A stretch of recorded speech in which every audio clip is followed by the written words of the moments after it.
Pak, Bapak di mute, Pak. Ya, ya bisa dengar ya. Misalnya dibuat undang-undang oleh pemerintah yang ternyata diskriminatif ya terhadap agama tertentu, terhadap suku tertentu. Nah, tidak boleh begitu, ya. Berarti itu tidak sesuai dengan ya identitas kita. Ya, tentu harus bisa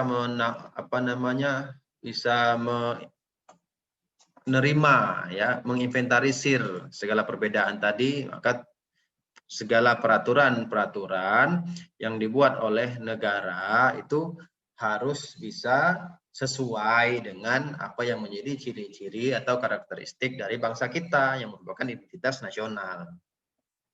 Ya, kan memang dalam hukum itu kan begitu, ya. Dalam membuat aturan hukum itu ya tentu harus sesuai dengan siapa masyarakatnya, daerahnya di mana, kapan aturan itu dilahirkan, kan begitu.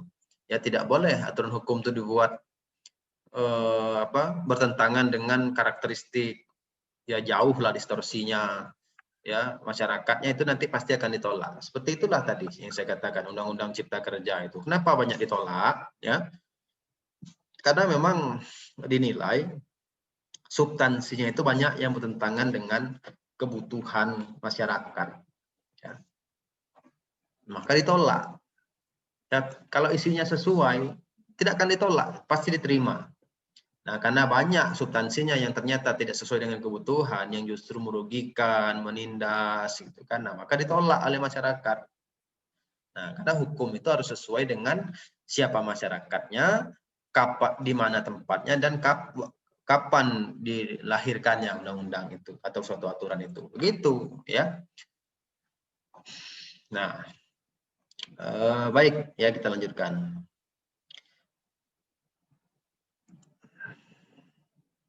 Tujuan identitas nasional. Identitas nasional bertujuan untuk menumbuhkan rasa nasionalisme yang tinggi pada masyarakat sehingga tercipta negara yang utuh dan rukun. Nah, itu saja, ya. Jadi begini. Kenapa kita sebagai bangsa Indonesia ini harus mengenal identitas nasional negara kita? Kita harus tahu ya bahwa negara kita negara yang majemuk. Negara kita ini negara yang tersusun atas segala macam perbedaan, baik itu suku, adat, etnis, budaya, bahasa, agama. Ya, kita tahu kita punya Pancasila sebagai dasar negara kita punya Undang-Undang Dasar sebagai konstitusi kita. Ya, kita ini negara hukum, kita ini negara yang luas. Ya, kita ini negara yang masyarakatnya ramah tamah misalnya karakternya. Kenapa kita harus mengenal negara kita ini? Nah, tujuannya tidak lain dan tidak bukan adalah untuk menumbuhkan rasa nasionalisme. Ya. Apa itu rasa nasionalisme? Ya, rasa nasionalisme itu kan adalah rasa cinta tanah air. Ya, kita dikatakan memiliki rasa nasionalisme, artinya kita memiliki rasa cinta terhadap tanah air, rasa cinta terhadap negara, kan itu nasionalisme itu. Nah, bagaimana kita bisa memiliki rasa cinta dengan negara kita ini? Nah, maka kita kenali dulu. Ya, kan kata orang tak kenal maka tak sayang maka tak cinta. Gimana kita mau sayang, mau cinta dan merawat negara ini dengan baik kalau kita sendiri tidak kenal? Kalau kita sendiri acuh tak acuh, tidak peduli, mana bisa? Nah, maka kita harus peduli dulu. Ya, kita harus mengenal ya negara kita ini, ya. Semakin kita gali, semakin kita kenali apa sih sebenarnya negara seperti apa ciri-cirinya, apa tanda-tandanya, jati dirinya seperti apa, itu yang kita kenali. Nah, dan itu pada gilirannya nanti akan menumbuhkan rasa nasionalisme. Dalam diri kita tumbuh rasa cinta tanah air, ya, dengan mengenal dulu. Samalah Anda juga, ya, kalau mengenal lawan jenis mencintai itu kan awalnya kenal dulu. Ya, kita kenal dulu. Kita banyak tahu tentang lawan jenis kita, nah lama-lama tumbuh rasa suka, rasa sayang, rasa cinta, kan begitu. Kalau tidak kenal gimana? Ya, jangan kenal di Facebook, tidak pernah bertemu, pacaran berbulan-bulan, tahu-tahu ketemu ternyata sama-sama cowok. Ya. Nah, itu makanya negara juga begitu ya.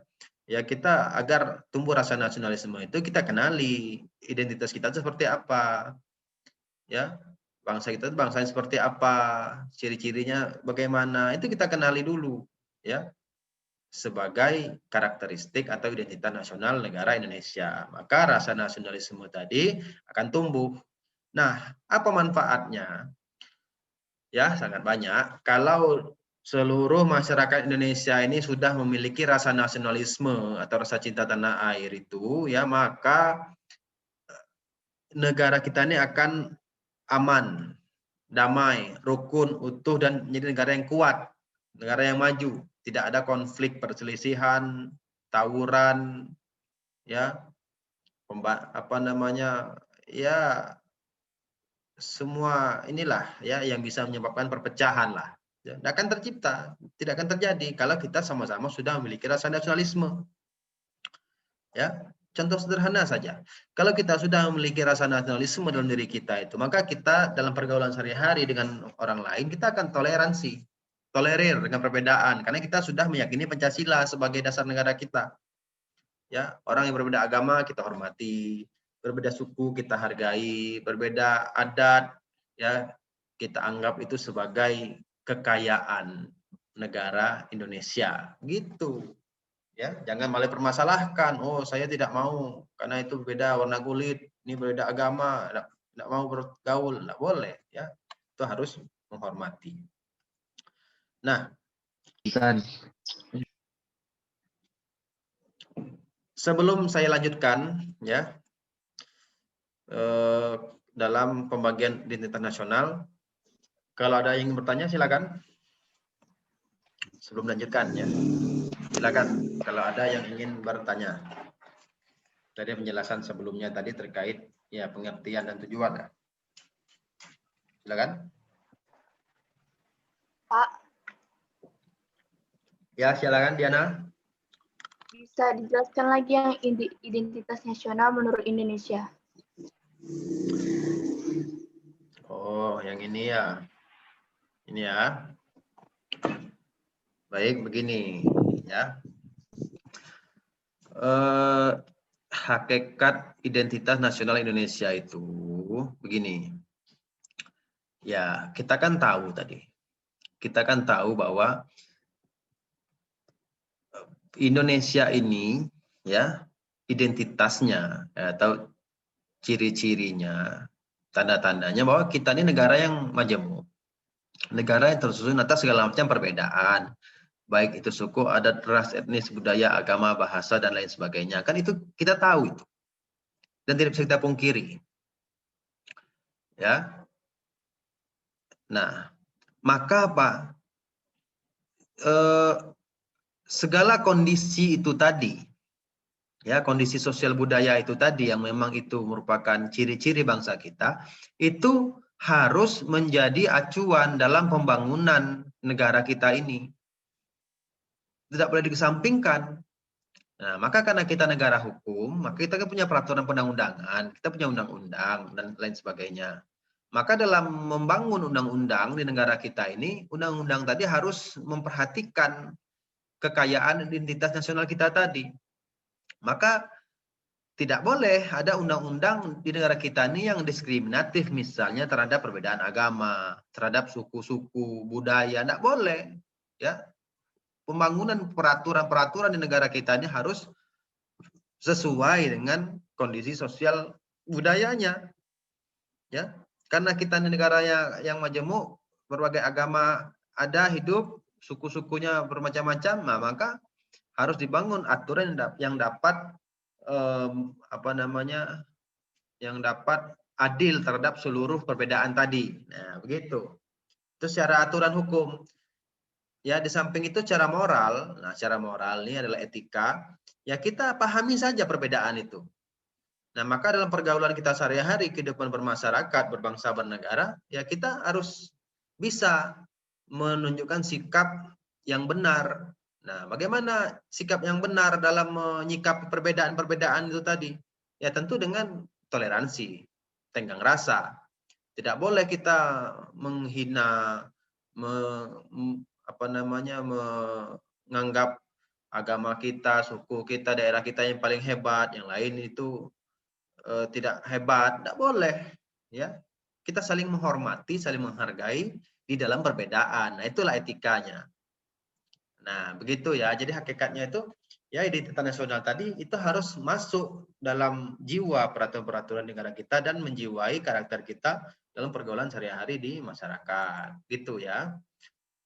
Diana, bisa dipahami? Oke ya. Baik, kita lanjutkan lagi ya. Nanti di akhir nanti saya kasih lagi sesi pertanyaan. Nah, pembagian identitas nasional. Identitas nasional itu ya dibagi 3. Ada identitas fundamental yaitu Pancasila sebagai falsafah bangsa dan dasar negara dan ideologi negara. Lalu ada identitas instrumental yaitu berisi Undang-Undang Dasar 45 dan tata perundang-undangannya. Ya, dalam hal ini juga bahasa, bendera, lagu itu juga identitas instrumental. Lalu ada identitas alamiah, meliputi negara kepulauan, pluralisme dalam sosial suku, budaya, bahasa, dan agama serta kepercayaan. Begini, tadi saya sudah banyak menceritakan tentang identitas nasional. Saya katakan kita punya suku-suku, kita punya bahasa, adat, budaya, agama, kita punya Pancasila, kita punya Undang-Undang Dasar, kita punya wilayah-wilayah negara Indonesia ini yang kita miliki, kepulauannya banyak, ya, lautnya luas, ya, kan itu semua identitas sebenarnya. Itu kan yang kita miliki, berbeda dengan negara lain. Kalau negara lain lain lagi ciri-cirinya. Nah, kalau kita inventarisir, kalau kita susun segala macam identitas tadi, maka dapat kita kelompokkan identitas tadi ke dalam 3 ini tadi. Ya. Jaringan Bapak tuh bermasalah jaringannya ada. Oke, sudah masuk lagi ya. Tadi jaringan bermasalah ya. Sudah masuk lagi kan? Ya. Sudah. Ya, baik, kita lanjutkan. Tadi tiba-tiba putus sinyalnya. Kita lanjutkan saja. Nah, ya. Segala macam identitas yang kita miliki tadi, ya.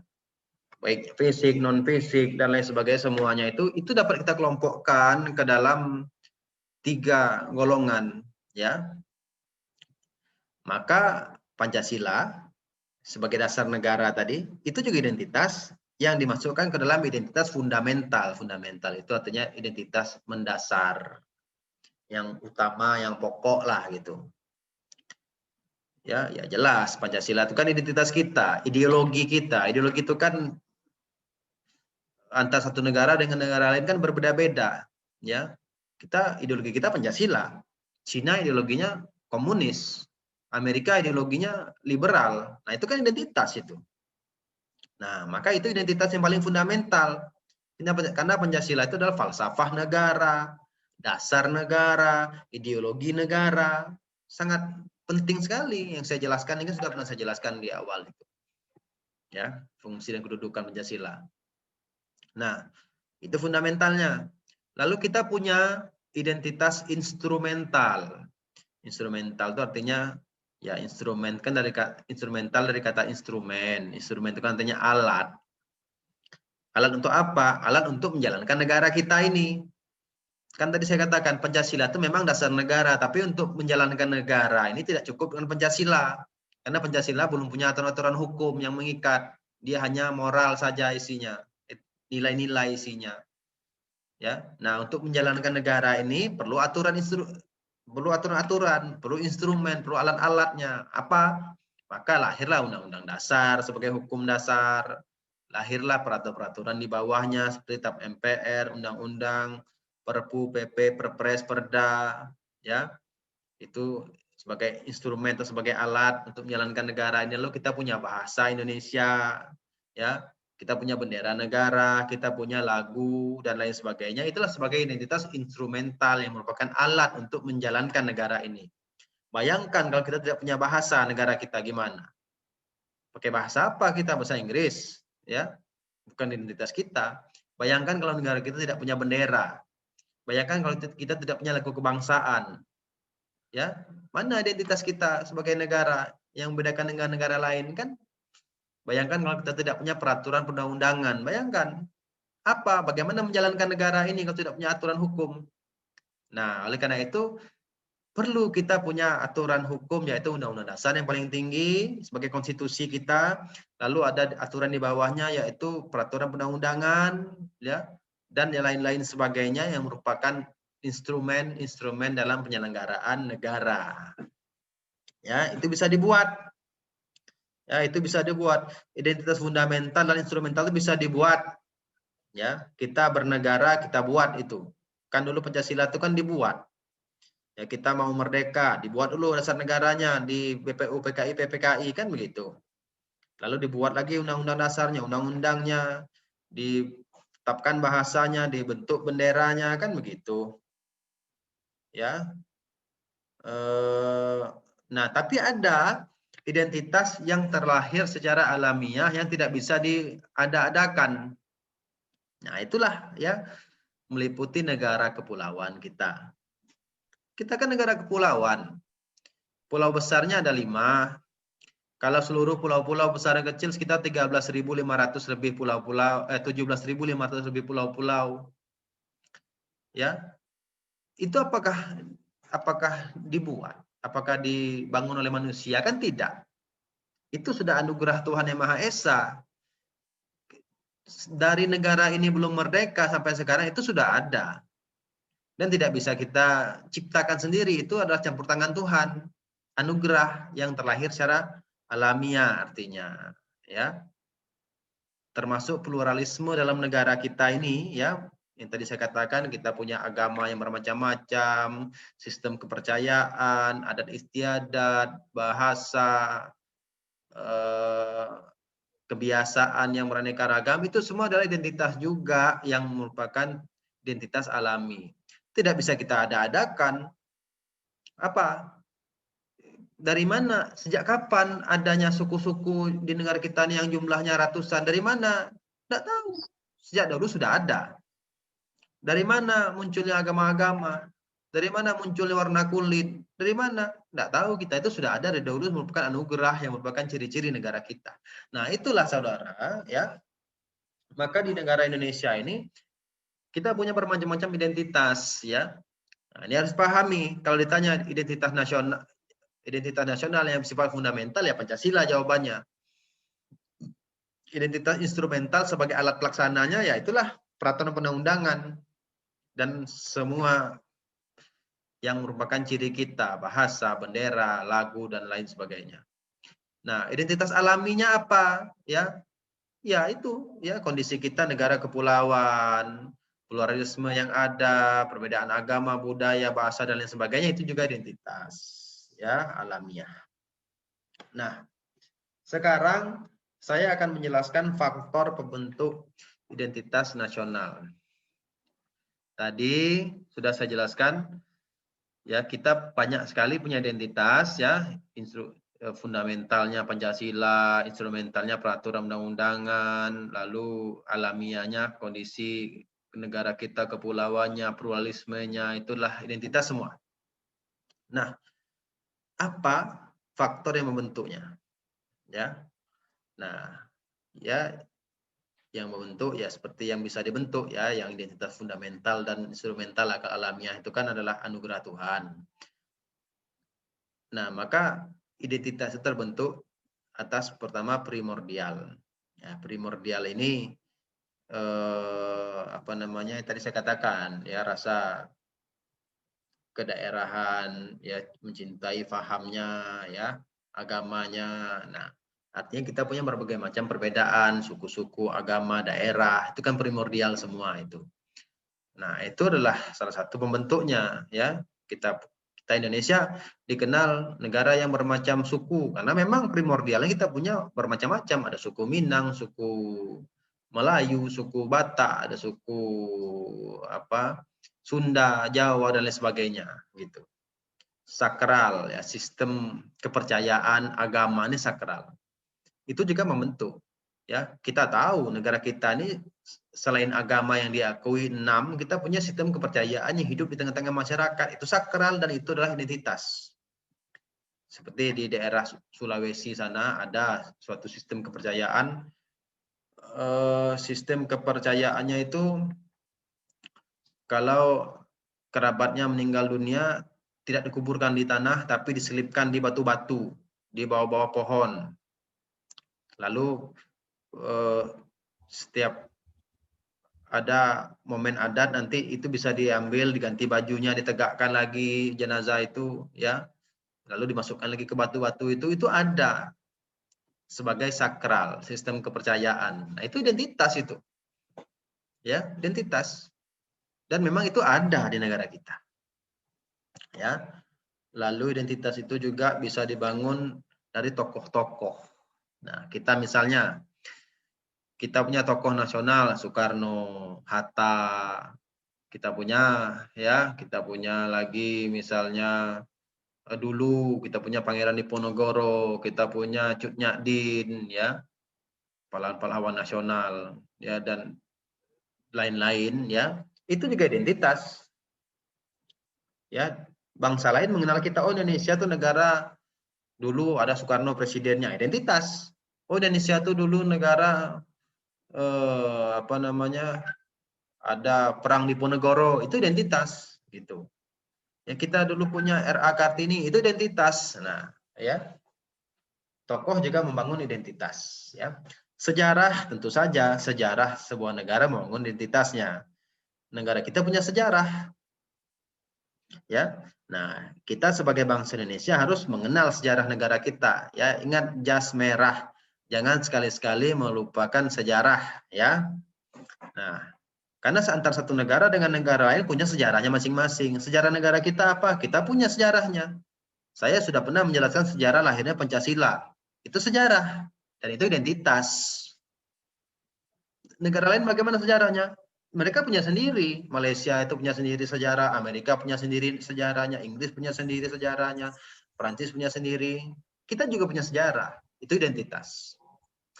Lalu kita punya Bhinneka Tunggal Ika, ya, sebagai faktor pembentuk identitas, ya. Itu tadi, ya, kita ini walaupun berbeda-beda tapi tetap satu, ya. Kenapa muncul Bhinneka Tunggal Ika sebagai semboyan? Karena memang kita ini punya bermacam-macam perbedaan. Nah, maka dimintalah kita itu bersatu dalam perbedaan. Nah, itu identitas. Termasuk perkembangan ekonomi, ya. Kondisi negara itu identitas. Ya, ada negara maju, ada negara berkembang, ada negara miskin. Itu identitas. Amerika dikenal sebagai negara maju, ya. Jerman dikenal sebagai negara maju.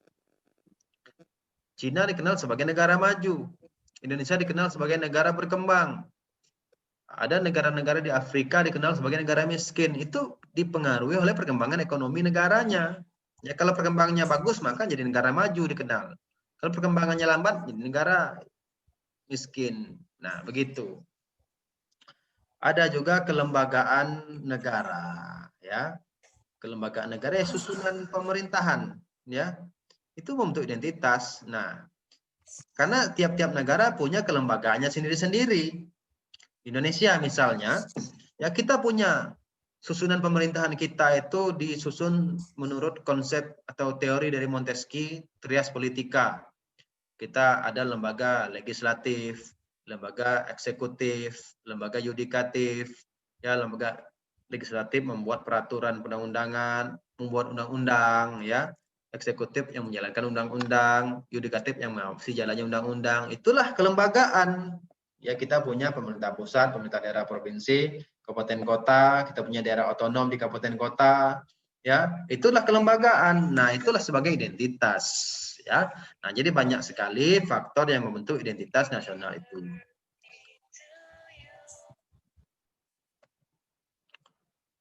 Ya, kita lanjutkan. Nah, pengertian Pancasila sebagai identitas nasional. Sebagai identitas nasional, Pancasila sebagai kepribadian bangsa harus mampu mendorong bangsa Indonesia secara keseluruhan agar tetap berjalan dalam koridornya yang bukan berarti menentang arus globalisasi, akan tetapi lebih cermat dan bijak dalam menjalani dan menghadapi tantangan dan peluang yang tercipta. Ya, maka kita harus pahami ya, Pancasila itu sebagai identitas nasional bangsa kita.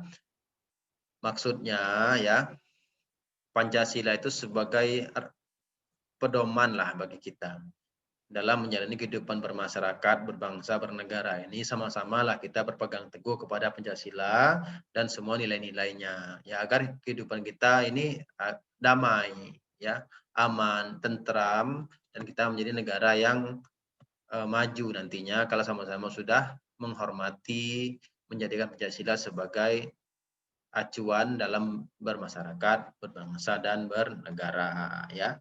Nah, maka pada akhirnya ya saya ingin menyampaikan bahwa identitas nasional itu harus kita lestarikan, karena kalau tidak dia akan hilang, ya. Nah, kalau hilang maka kita tidak punya identitas. Nah, bagaimana caranya melestarikan identitas nasional itu dapat dilakukan dengan cara mengembangkan nasionalisme ya dalam diri kita. Kita kembangkan rasa cinta tanah air ini ya, agar kita dapat rela membela negara, melakukan yang terbaik untuk negara dengan rasa cinta tadi sebagai modalnya. Ya, kita majukan pendidikan ya. Ya, kalau masyarakat kita cerdas, pintar, ya itu negara kita menjadi negara yang maju ya.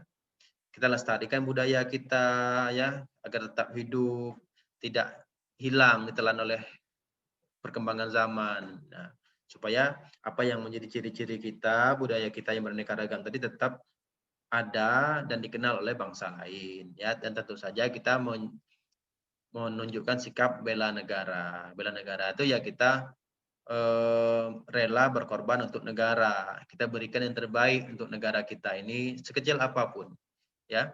Kalau kita masih sekolah, masih kuliah, belajar saja baik-baik, sungguh-sungguh supaya kita menjadi ya manusia-manusia yang cerdas, ya. Itulah ya yang dapat saya jelaskan terkait identitas nasional ini.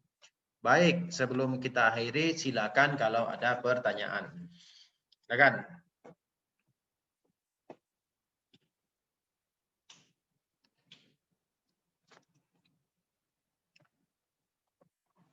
Silakan. Bagi yang ingin bertanya silakan. Pak mau tanya Pak. Siapa? Eja, silakan. Begini Pak, batik itu kan kebudayaan Indonesia, jadi sebagai identitas Indonesia.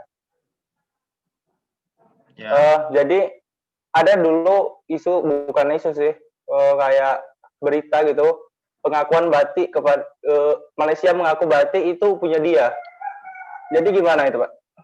Ya, bagus ya, batik itu salah satu identitas ya, identitas nasional bangsa kita.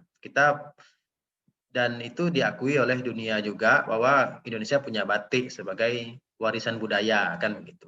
Nah, tapi dulu pernah Malaysia juga mengklaim bahwa dia batik itu punya dia juga gitu. Ya, namun kalau menurut saya begini. Sebenarnya batik itu tidak hanya di Indonesia. Ya, Malaysia pun juga sebagai negara yang mirip dengan kita, ya Melayu juga, ya Minang ada juga di situ, ya. Mereka pun juga dari dulu juga punya batiknya sendiri gitu. Tentu dengan corak dan motif yang berbeda. Ya, kita punya batik, misal di Bungo, di Jambi kita punya batik Tampuk Manggis, Durian Pecah, ya Kapal Sanggat misalnya, ya kita punya batik dengan ciri-ciri itu. Nah, Malaysia punya batiknya sendiri dengan motif atau coraknya sendiri. Jadi kalau saya bilang, kalaupun Malaysia mengklaim dirinya punya batik sebagai identitasnya, ya, bukan berarti itu menghilangkan batik sebagai punya kita, tidak. Artinya kita punya sendiri-sendiri. Indonesia punya batik, Malaysia punya batik, gitu saja. Ya, kan tidak bisa kita jamin juga kalau batik itu hanya di Indonesia. Kalau di mereka ternyata ada dari dulu, ya berarti mereka punya warisan budaya juga, kan gitu. Nah, tapi kemarin yang agak bermasalah itu klaim reog, ya. Reog Ponorogo kan sempat diklaim juga oleh Malaysia. Kalau itu saya pikir mengada-ngada juga. Karena di Malaysia tidak ada suku Jawa itu. Kalau Minang, Melayu memang iya, ya. Melayu kan punya batik. Nah, kalau reog itu kan Jawa itu. Nah, mana ada suku Jawa di Malaysia kecuali TKW kan, itu kan lain. Maksudnya yang dari dulu kan gitu. Nah, kalau itu ya itu boleh kita bantah ya. Tapi kalau batik menurut saya mereka punya sendiri. Ya, kan Melayu kan punya batik, mereka punya Melayu juga di sana kan gitu. Nah, gitu saja Eja ya. Iya Pak, iya Pak. Yang lain silakan kalau ada.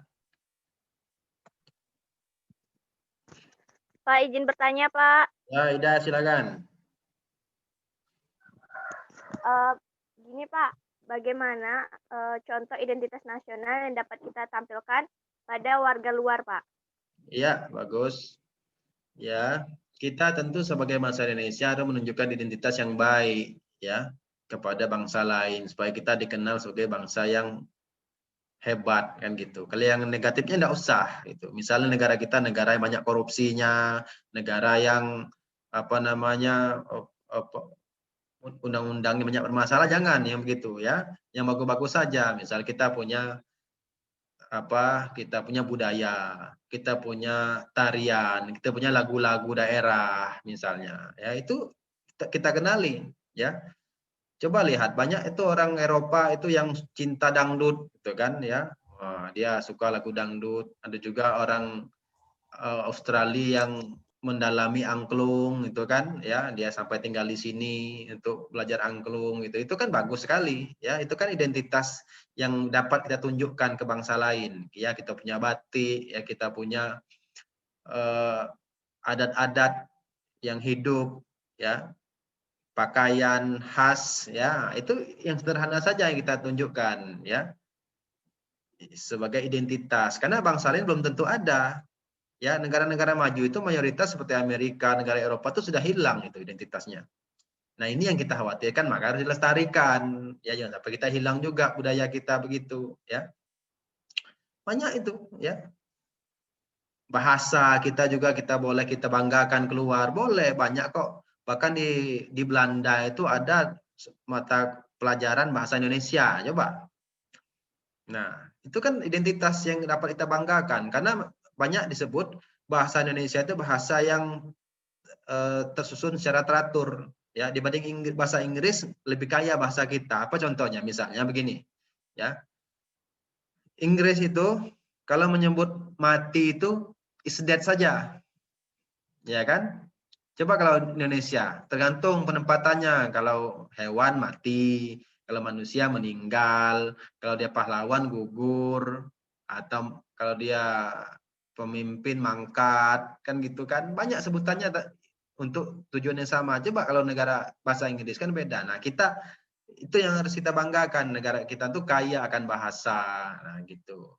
Ya. Ya, jadi begitu saja ya. Contoh-contoh sederhana saja yang kita tunjukkan supaya orang tuh tertarik dan menilai kita nih memang bangsa yang hebat begitu. Oke, Hidayah. Iya, Pak. Ya. Masih ada? Pak, Ya, bagus, silakan. begini Pak, kan banyak orang luar itu kan negara tetangga belajar dengan budaya kita. Ya. Tetapi suatu saat mereka bisa, banyak yang bisa, itu bisa jadi mereka mengklaim bahwa karena dia bisa, itu budaya mereka Pak. Itu bagaimana? Ada itu. Ya. Ya, kan memang sudah pernah terjadi kan ya. Batik diklaim, reog Ponorogo diklaim gitu kan ya. Enggak tahu saya yang lain apa yang pernah diklaim-klaim juga. Ya, ya tentu untuk mengantisipasi secara hukum ya agar tidak diklaim. Nah, ini pemerintah juga harus cekatan. Daftarkan itu ya. Daftarkan itu ke PBB sebagai sebagai milik kita gitu. Kan bisa sebagai warisan budaya kita daftarkan supaya tidak diklaim lagi. Terkadang kan pemerintah ini penyakitnya begini, sudah diklaim oleh orang baru sibuk gitu. Ketika aman-aman tidak. Dulu pulau Sipadan dan Legitan diklaim oleh Malaysia punya mereka. Nah, baru sibuk mau urus. Sebelumnya mana? Tidak diurus kan? Nah, itu penyakitnya di kita ini, ya. Nah, tapi itu kan juga dapat kita bantah kalau memang itu tidak wajar, ya. Misal tadi saya katakan kalau batik, oke lah 50-50. Boleh jadi Malaysia juga punya batik yang kan ada Melayu. Tapi kalau reog, mereka klaim sebagai punya mereka, kan tidak wajar itu. Mana ada orang Jawa di sana? Ya, yang orang Jawa itu TKI yang ada di situ. Ya, kan gitu. Kalau sudah ada. Nah, kalau misalnya Australia mengklaim angklung misalnya, kan tidak wajar juga. Kan bisa kita bantah, mana ada di situ angklung. Kan begitu ya. Nah, jadi sepanjang itu tidak relevan, itu bisa dibantah sebenarnya kan. Karena setiap daerah, negara itu kan punya ada istiadatnya dan budaya masing-masing yang berbeda-beda. Kalau terlalu jauh distorsinya kan tidak wajar juga. Gitu kan. Ya, nah begitu saja lah ya, Randi. Ya, Pak. Oke, karena waktunya sudah hampir habis ya, jadi kita cukupkan saja di sini. Kalau memang ada nanti yang mau bertanya lagi, silakan dilanjutkan di WA ya. Nanti materi ini kan saya kirimkan linknya untuk dilihat ulang, untuk dipelajari ulang supaya lebih mantap pemahaman Anda. Baik, kalau gitu saya pamit undur diri. Assalamualaikum warahmatullahi wabarakatuh. Waalaikumsalam warahmatullahi wabarakatuh. Waalaikumsalam warahmatullahi wabarakatuh. Waalaikumsalam.